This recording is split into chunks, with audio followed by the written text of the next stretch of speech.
Welcome here to TalkFCB and welcome back to some Barca news coming up on the channel today, guys. We are going to be talking about Ansu Fati. When can we expect the young superstar to return? And when he does get back, how is he going to fit in to Xavi's team? We're going to be discussing all of that today, along with the big meetings that have taken place over the past 24 hours between Barca and the agents of both Ousmane Dembélé and Araujo, as we are going to be discussing exactly how each of those meetings went.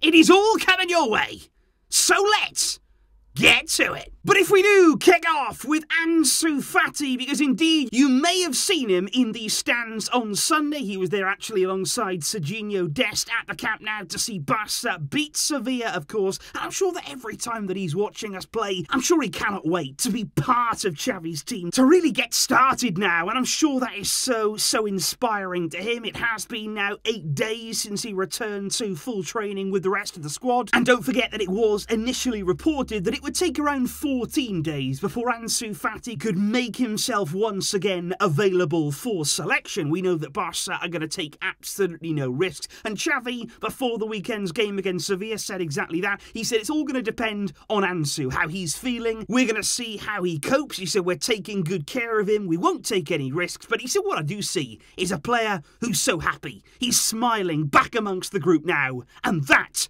is great to see. Now, looking at the calendar right now, of course, Barca go away to Eintracht Frankfurt this coming Thursday. Again, that game is going to come too soon for Ansu. Then we go away once again to Levante. Again, Ansu is not going to come into contention there. Then we have the second leg against Eintracht. This is sort of the time now where you're thinking, okay, Ansu may start to come back in around these games, but right now it is looking like it's going to be Barca against Cadiz. That's on a Monday night, the 18th of April. That's the game right now that Ansu apparently is targeting for his return. So that there is going to be in around 4 games' time. Of course, he will come off the bench, etc., etc. But that's going to be a good game, I feel, at home. It shouldn't be the most intense game ever. Hopefully, we will have that wrapped up nicely. Obviously, I don't want to get too ahead of myself here, but that would be, I feel, a good game there to see Ansu back in this team. But when he does come back, where is he going to fit into Xavi's plans? Well, I think looking at the front three, we know that obviously Dembele playing very good football right now. The same could be said for Aubameyang in front of goal in terms of that clinical nature. And certainly Ferran Torres, we know, has a big place in Xavi's plans and the way that Xavi wants to set his team up. But I do think there Ansu will put some good pressure on Ferran Torres on the left-hand side. Ansu can play from the left wing, and I think that will be actually good pressure for Ferran. That would be good to have some competition in that area. But I also think as well, I think we will see Ansu down the middle. I think that is certainly an area there where he could operate in, do very well in, and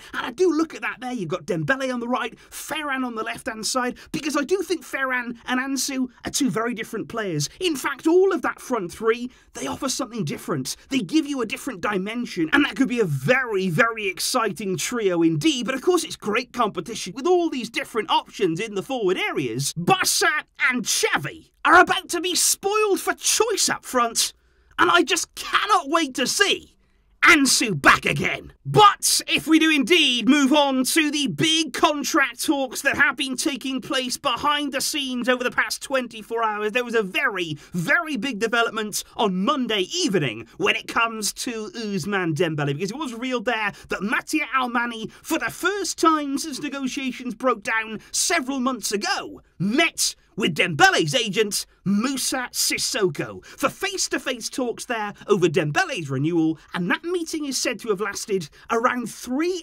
hours, where a lot was discussed. And it was interesting because Alemany there actually travelled to Marrakesh in Morocco to meet with Moussa Sissoko, and it does seem right now like there's a bit of a desire from the club, and I'm sure all parties, to sort of take these talks away from the media spotlight, to sort of do it there out of the glare of the media in Barcelona. But I have to say, judging from the reaction in Spain right now and all the reports that have followed this meeting, that might be difficult. Because since that meeting did indeed take place yesterday evening, there has been a bucket load of speculation when it comes to Dembele. Some sources say that meeting didn't go well, that the two parties still remain wide apart in their valuations of this new contract. Other talks say that they were much more positive, that the feeling between the two is much more friendly and open now than it has been in previous months. But what we are definitely hearing is very contrasting sides of the story. But I think if you ask me right now, I would say the general feeling is that Dembele's camp are still asking for more money than Barca are looking to pay. They are still asking for money that we will not pay. That much appears to be clear. But what I would also say, though, is there does seem to be a little bit of a different feeling. I think previously in negotiations, we all knew that Dembele's camp had a figure in their mind. They had an idea about what they wanted in that new contract, and they were not going to go away from that. That was their figure, and if we didn't pay it, they would walk away. But I think right now, maybe, just maybe, there's a bit more room for negotiation. There may be a little bit more flexibility on their side. So I would certainly wait and see what's going to happen next, you know, what the next move is from both parties. What I would always say to you guys, as I often do, is be very, very careful, because we are hearing again non-stop reporting on this Dembele saga, and we can't let it spiral out of control. We know the two parties are sitting down. We know they're trying to find an agreement. We know that Dembele's demands may be higher than what we want to pay,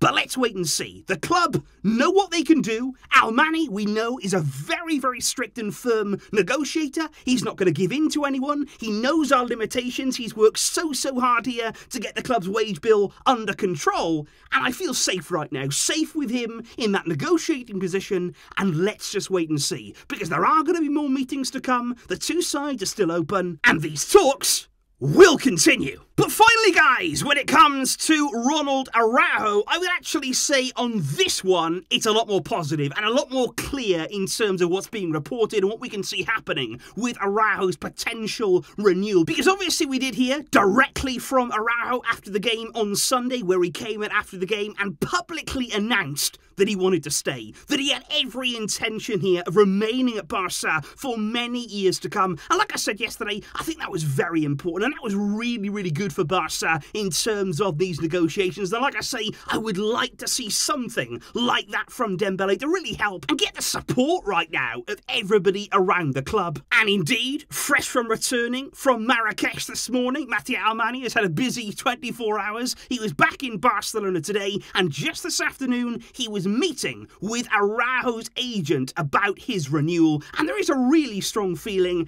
and a really good feeling emerging right now, because following that meeting between the two parties, it has been widely reported that Ronald Araujo has instructed his agent to accept Barca's contract proposal. Now, despite maybe Araujo's agent not really feeling as though he wanted to do that, he felt as though maybe there was more money to be made, maybe we could get a bigger offer out of Barca, but no, Araujo now apparently has stepped in. He said, listen, I want to stay, this is where I want to be, let's not let this drag on any further, sign the deal. And honestly, guys, I really, really hope that is true. And honestly, if that were to be true, my respect for Araujo, it's already high, but it would skyrocket even more. Because we know that most likely, yeah, he could get more money. Barca, probably in the end, you could squeeze a bit more out of them. You know, we could go a little bit higher in our offer if we drag this out a little bit longer and longer and longer. And of course, elsewhere, he could get much more money.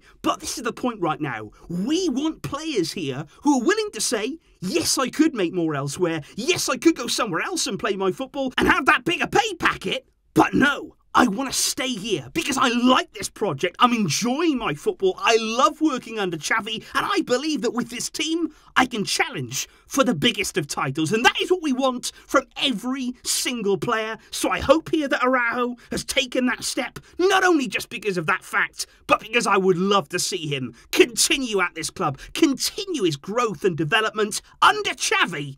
That would be incredible.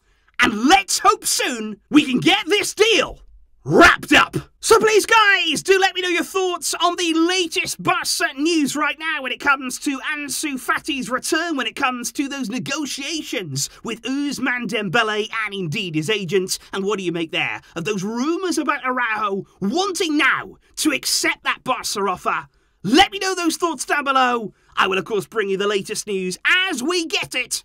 And tomorrow, we are building up to Eintracht Frankfurt against Barca.